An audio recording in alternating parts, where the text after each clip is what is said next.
चौथा प्रतिभूमि अवर्तमान प्रति जहाँ एक कृषि वर्षा या उससे कम समय में से खेती न की गई हो।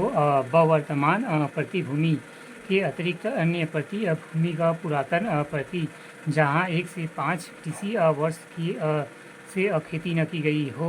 पांचवा शुद्ध निवल बोया गया क्षेत्र वह भूमि जिस पर फसलें उगाई व काटी जाती है वह शुद्ध निवल बोया गया क्षेत्र कहलाता है। और एक कृषि वर्ष के लिए एक बार से अधिक बोए गए क्षेत्र को शुद्ध निवल बोए गए क्षेत्र में जोड़ दिया जाए तो वह सकल कृषक क्षेत्र कहलाता है। 45% गैर कृषि उपयोजनों के अंतर्गत क्षेत्र।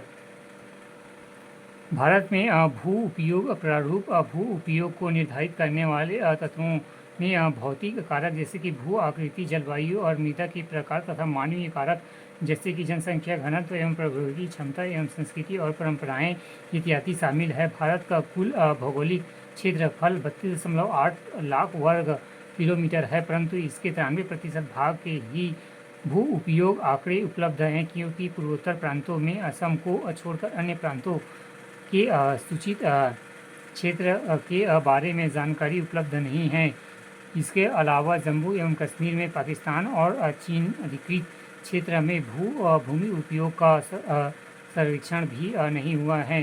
क्रियाकलाप भू उपयोग के दो वित्तों चित्रों 1.4 की तुलना करके पता लगाएं कि 1960 से 61 और 2014 से 15 के बीच शुद्ध नवल बोए गए क्षेत्र और वनों के अंतर्गत भूमि में बहुत सीमित परिवर्तन ही क्यों आया है। स्थानीय चारागाहों के अंतर्गत ही भूमि कम हुई है।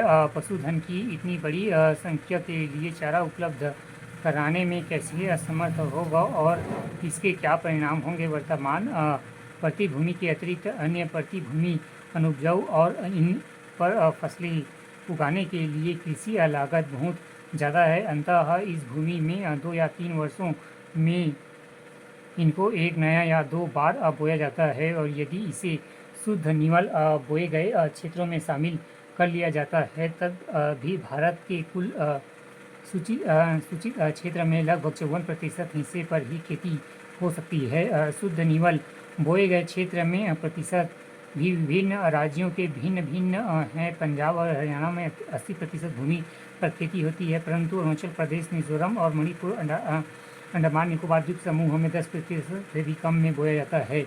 इन राज्यों की शुद्ध निवल बोए गए क्षेत्र में काम अनुपजाऊ के लिए उत्तरदायी कारणों को ज्ञात कीजिए।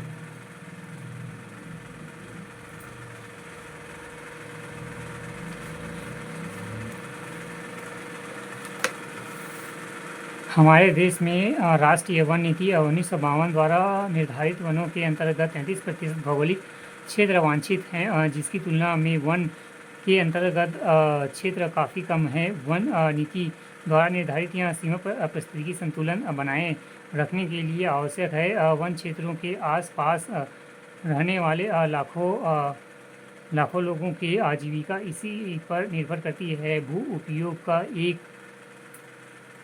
एक भाग बंजर भूमि और दूसरा कृषि प्रयोजन में लगाई गई भूमि कहलाता है। बंजर भूमि में पहाड़ी चट्टानों, सूखी एवं मरुस्थलीय भूमि शामिल है। गैर कृषि प्रयोजन में लगाई गई भूमि में बस्तियां, सड़कें, रेल लाइन, उद्योग इत्यादि आते हैं। लंबे समय तक लगातार भूमि संरक्षण और प्रबंधन की अवहेलना करने एवं लगातार भू उपयोग के कारण भू संसाधनों का निम्नीकरण हो रहा है। इसके कारण समाज और पर्यावरण पर गंभीर आपदा आ सकती है।